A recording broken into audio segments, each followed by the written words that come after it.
तो आज के इस वीडियो पे हम लोग दोस्तों बात करेंगे यहाँ पर क्लास 12th केमिस्ट्री के अंतर्गत जो आपका चैप्टर नंबर 5 है यानी कि पृष्ठ रसायन। तो दोस्तों आज के इस वीडियो पे हम लोग पृष्ठ रसायन चैप्टर से आपके जितने भी इंपॉर्टेंट क्वेश्चन हैं यानी कि आपके पूरे चैप्टर से सभी महत्वपूर्ण प्रश्नों को हम लोग उनके आंसर के साथ देखने वाले हैं। और दोस्तों हाँ, आपको मैं बता दूं कि अगर आप जितने क्वेश्चन मैं आपको आंसर के साथ बताऊंगा, अगर आप इतने क्वेश्चन तैयार कर लेते तो इस चैप्टर से आपका जितने भी नंबर के लिए प्रश्न पूछे जाएंगे सभी प्रश्न आपको एकदम अच्छे तरीके से आने वाले हैं। और हाँ, आज के इस वीडियो में आपका समझ लीजिए पूरा चैप्टर समाप्त होने वाला है। और कुछ बच्चे ऐसे भी होते हैं दोस्तों जो कि मैं यार बताता हूं आपको तो आपको जो है ये मजाक लगता है, यानी कि मैं ऐसे ऐसे कमेंट देखता हूं जो कि मतलब एक प्रकार से काफी बेहूदे होते हैं। तो अगर जिनको अच्छे तरीके से समझ में आता है और हाँ जिन्हें अच्छा लगता है तो वह पढ़ सकते हैं, और अगर आपको अच्छा नहीं लगता तो यार आप मत पढ़िए, ठीक है। बाकी यार आप ऐसे कमेंट मत किया करिए, थोड़ा सा यार बुरा लगता है, ठीक है। तो चलिए हम लोग देखते हैं कि क्वेश्चन को अच्छे तरीके से, और देखिए मैं अपनी तरफ से यार पूरी कोशिश करता हूं कि आपको बिल्कुल कोई भी डाउट ना रहे। चाहे आप देखिए क्या होता है, हम अगर बात करें अपनी तो अगर हम देखिए आपको कुछ बता रहे हैं तो यार हमें पहले पढ़ना पड़ता है। ऐसा तो है नहीं कि हम आपको बिल्कुल जो है कहीं गलत इंफॉर्मेशन दे देंगे, कुछ आपके साथ मतलब यार एक प्रकार से क्या होता है आपके फ्यूचर से खिलवाड़ हो जाएगा, तो ऐसा कुछ भी नहीं होता। देखिए हम आपको बिल्कुल अच्छे तरीके से बताते हैं। और ये जो क्वेश्चन देखिए मैंने लिए हैं तो देखिए पहले मैं प्रीवियस ईयर क्वेश्चन पेपर भी देखता हूं। हमारे पास कई सारे देखिए अनसॉल्व पेपर रखे होते हैं तो पहले उन्हें देखा जाता है, और हाँ ये देखा जाता है कि कौन कौन से ऐसे क्वेश्चन है जो कि काफी ज्यादा बार पूछे गए हैं, तभी जो है ये सारे क्वेश्चन आपके सामने लाता हूं और आपके देखिए कम समय में अच्छी तैयारी कराने की पूरी कोशिश करता हूं। तो इसलिए आप लोग यार ऐसा मत किया करिए, और हाँ आप जो है बिल्कुल तैयारी करिए। देखिए आपके पास टाइम काफी कम है तो आप इधर उधर की बातों में अगर ध्यान देंगे तो आप जो है काफी ज्यादा अपना लॉस कर रहे हैं। तो चलिए एक क्वेश्चन को देखते हैं अच्छे तरीके से, उनका आंसर भी देखते हैं और पूरे पूरे क्वेश्चन को अच्छे तरीके से समझेंगे। पहला क्वेश्चन कह रहा है कि स्वर्ण संख्या या स्वर्णांक की परिभाषा दीजिए। एकदम इंपॉर्टेंट क्वेश्चन है, समझ लीजिए एकदम महत्वपूर्ण प्रश्न है। तो इसको पहले समझते हैं कि स्वर्ण संख्या है क्या, और उसके बाद समझेंगे कि स्वर्णांक क्या होता है, ठीक है। आपको इस चैप्टर में पता होना चाहिए कि कोलाइडी विलयन क्या होता है, ठीक है। आप इतना तो जानते होंगे जब आप लोग पृष्ठ रसायन पढ़े होंगे।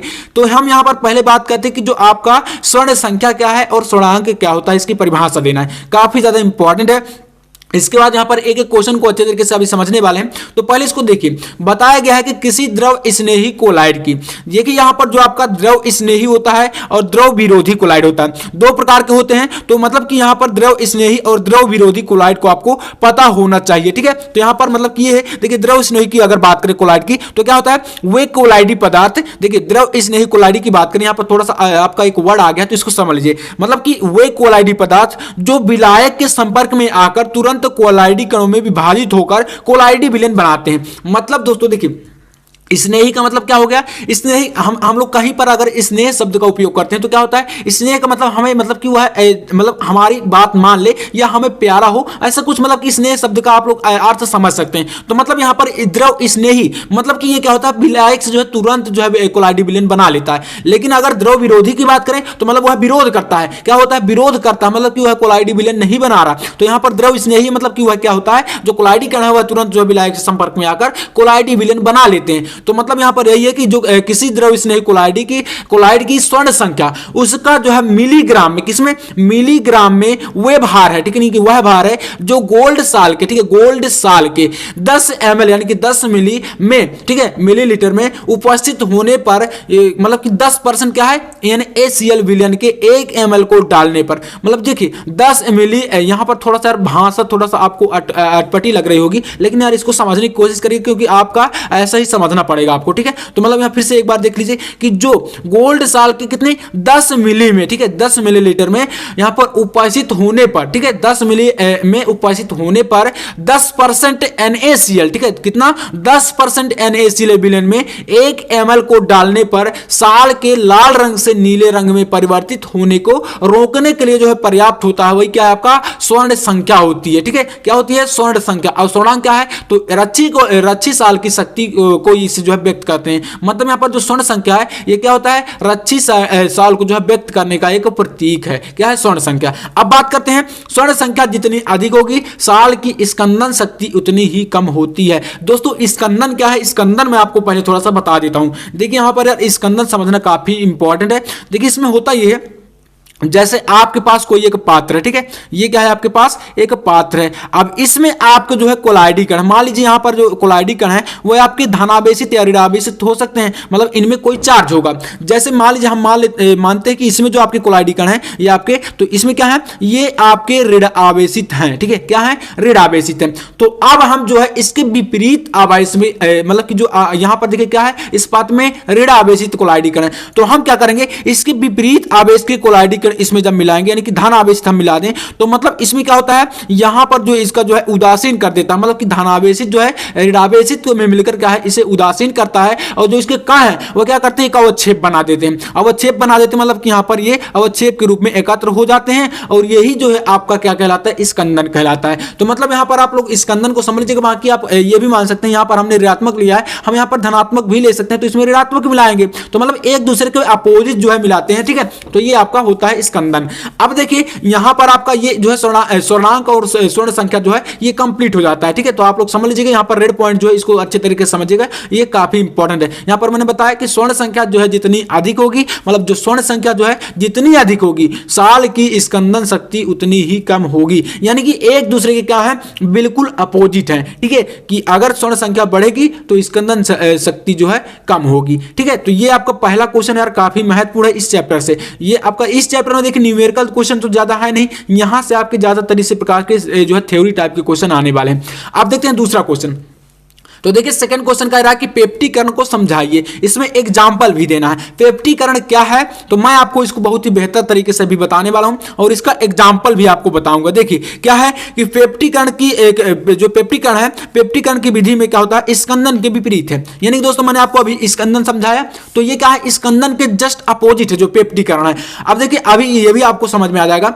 तो देखिएगा पेप्टीकरण की विधि स्कंदन के विपरीत है, इसमें ताजे बने अवच्छेद को किसी वैद्युत अपघट्य के तनु विलयन के साथ हिलाने पर या कहते तो इसमें जो है मिलाने पर कोलाइडी विलयन प्राप्त होता है। यानी दोस्तों हमने अभी क्या किया था, हम जो है इसमें जो है धनावेशित या धनायन या ऋणायन करके मतलब यहां पर कोलाइडी कण ले रहे थे, और उसके अपोजिट हम लोग जो है दूसरा कण उसमें मिला देते हैं, ठीक है। तो क्या होता है, यहां पर अवच्छेद बन जाता है। लेकिन जो आपका पेप्टीकरण है उसमें क्या कर रहा है कि जो आपका ताजा अवच्छेद बनता है, जो आपका यहां पर अवच्छेद बन रहा है, तो पेप्टीकरण इसके अपोजिट है, किसके, स्कंदन के। ये आपका क्या है, स्कंदन है, ठीक है, स्कंदन है। तो स्कंदन की क्या है, अपोजिट है पेप्टीकरण। मतलब इसमें जो आपका स्कंदन में अवच्छेद बन रहा है, अवच्छेद मतलब अवच्छेद बन रहा है जो, इसमें क्या होता है पेप्टीकरण में, इसमें जो अवच्छेद बन रहा है उसमें जो है किसी वैद्युत अपघट्य के तनु विलयन को अगर हम मिला दें तो यह पुनः आपका कोलाइडी विलयन बन जाता है। मतलब इसमें आपका क्या होता था, कोलाइडी विलयन जो है अवच्छेद में चेंज हो रहा है, और आपका जो पेप्टीकरण है उसमें जो अवच्छेद है वह कोलाइडी विलयन में चेंज हो रहा है। इसलिए यहां पर बताया गया कि जो पेप्टीकरण है वह स्कंदन के बिल्कुल अपोजिट है या विपरीत है, ठीक है। तो आप लोग इतना समझ गए होंगे। अगर आपको एग्जाम्पल की बात करें तो एग्जांपल भी आप लिख सकते हैं, मतलब कि जब आप फेरिक हाइड्रोक्साइड को जो है क्या करते हैं, फेरिक हाइड्रोक्साइड के जो है ताजे अवच्छेद को जो है फेरिक क्लोराइड के साथ मिलाते हैं, तो वहां पर आपको जो है क्या होता है, लाल रंग का जो है फेरिक हाइड्रोक्साइड जो है कोलाइडी विलयन बनता है। तो आप लोग इसका जो एग्जांपल भी देख सकते हैं। बाकी आपका यह दूसरा काफी महत्वपूर्ण प्रश्न है। इसके बाद हम लोग बात करते हैं तीसरा क्वेश्चन। तो देखिए तीसरा जो क्वेश्चन है यह भी यार काफी महत्वपूर्ण क्वेश्चन है। क्वेश्चन क्या कह रहा है समझिएगा, थोड़ा सा बहुत ही बेहतरीन प्रश्न है, और यह आपका जो है मतलब केमिस्ट्री में आता ही आता है। एक मतलब कि एक प्रकार से ऐसा क्वेश्चन है कि यार जो है रिएक्शन के अंतर्गत पूछ लिया जाता है। देखिए क्वेश्चन कह रहा है कि क्लोरोफॉर्म को रंगीन बोतलों में रखा जाता है, इसका कारण बताइए, क्या कारण है, ठीक है, क्यों रखा जाता है, तो यहां पर आपको इसका बताना है कि क्यों रखा जाता है। अब इसमें देखिए यहां पर इसका हमने आंसर लिखा कि क्लोरोफॉर्म, देखिए क्लोरोफॉर्म का फार्मूला क्या होता है, तो क्लोरोफॉर्म हमारा होता है CHCl3, इसका फार्मूला होता है CHCl3, ये होता है क्लोरोफॉर्म।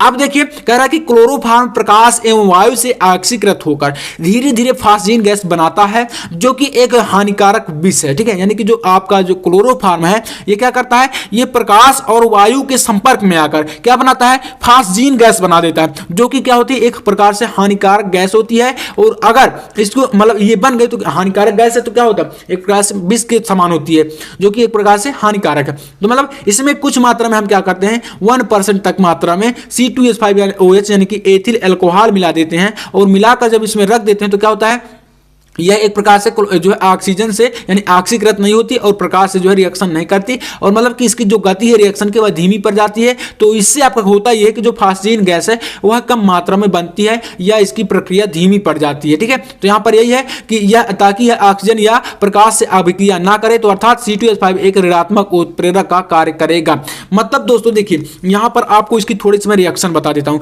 यहाँ पर क्लोरोफॉर्म क्या है आपका, तो क्लोरोफॉर्म आपका होता है CH3। ठीक है, ये क्या होता है क्लोरोफॉर्म है। अब यहां पर आप लोग क्या करेंगे, ये जो है ऑक्सीकृत हो जाती है। किससे ऑक्सीकृत हो जाती है, तो अगर हम इसको जो है खुला या कहीं पर मतलब रख दें तो ये क्या होता है ऑक्सीजन से जो है रिएक्शन कर लेती है, यानी कि नवजात ऑक्सीजन आपका यहाँ पर 2 हो जाएगा। ठीक है, प्लस यहाँ पर 2। अब इसमें आप लोग 2 लगाइए। अब देखिए इससे होता क्या है, ये रिएक्शन जब करता है तो यहाँ पर आपका जो है फास्जीन गैस बनाती है, जो कि आपका क्या होता है COCl2। ठीक है, ये आपका क्या होता है फास्जीन बनाता है, और यहाँ पर 2HCl जो बनता है ये आपका हाइड्रोक्लोरिक अम्ल हो गया, और ये आपका क्या है फास्जीन है। तो यहां पर ये फास्जीन बना देता है। अब इसको रोकने के लिए, क्योंकि यह आपका हानिकारक गैस है तो इसको रोकना है, मतलब कि ये नहीं बनने देना है, तो इसी को रोकने के लिए क्या करते हैं, इसको रंगीन बोतलों में रख दिया जाता है ताकि आपका प्रकाश जो है वह उसमें ना जा पाए, मतलब क्लोरोफॉर्म तक ना पहुंच पाए, और अगर बोतलों में रखा रहेगा तो वहां पर वायु भी संपर्क में नहीं जा पाएगी। तो इससे मतलब कि ये रिएक्शन रुक जाएगी। और साथ ही इसमें क्या मिला देते हैं, तो 1% तक एथिल अल्कोहल मिला देते हैं, जो कि आपका क्या होता है ऋणात्मक उत्प्रेरक का कार्य करता है। ऋणात्मक उत्प्रेरक का कार्य मतलब यही होता है कि रिएक्शन को धीमा कर देता है, अभिक्रिया जो हो रही है उसको धीमा कर देता है या उसमें बाधा उत्पन्न कर देता है, जिससे क्या होता है यहां पर फास्जीन गैस नहीं बन पाती है। तो मतलब दोस्तों आप लोग समझ गए होंगे कि इसका जो है काफी ज्यादा इंपॉर्टेंट क्वेश्चन है, और हमने इसका आंसर जो है आपको बता दिया काफी सिंपल तरीके से। ठीक है, तो चलिए चौथा नंबर क्वेश्चन देखते हैं। तो देखिए जो चौथा क्वेश्चन है इसको मैं आपको बता दूं, यहां पर क्या है, कह रहा है कि द्रव स्नेही और द्रव विरोधी कोलाइडी में क्या मतलब इनको बताना कि ये क्या होते हैं।